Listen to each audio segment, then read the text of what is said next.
to ask you too, given you've just been confirmed as returned to the Senate, congratulations are in order. We've had a lot of I think quite proper introspection about why the Liberals lost as badly as they did.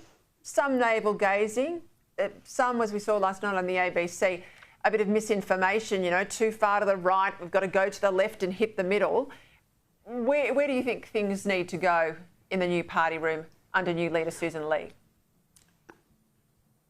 Look, I don't think that this is a case of the Liberal Party needing to go further to the right or further to the left. What we need to do as a party is clearly articulate to Australians what it is that we believe in and how, in accordance with those beliefs, we will make their lives better.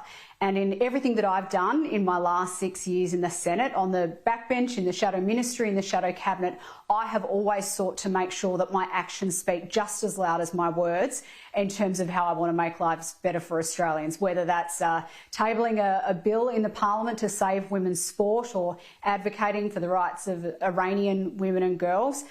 It's always so important that we're not just talking the talk, we're not just saying things that we think people want to hear, we're actually doing the things that they want to see us do. So I think that's what we as a Liberal Party really need to get back to, standing up for what we believe in and saying how what we believe in makes lives better for Australians. I agree with you on particularly the issues of women and girls and sport. I know you can do lots of other different things. I know you've had lots of other speeches in the chamber and contributed to lots of other legislation. But this was one area that, coming out of the campaign, people said, stop fighting culture wars. I don't regard sticking up for women and girls in sport, Claire, to be a culture war issue. I just think that's a human rights issue. That's a common sense issue. And I think most Australians, I think if it's explained to them in not inflammatory language, this is the sort of thing that everyone would back.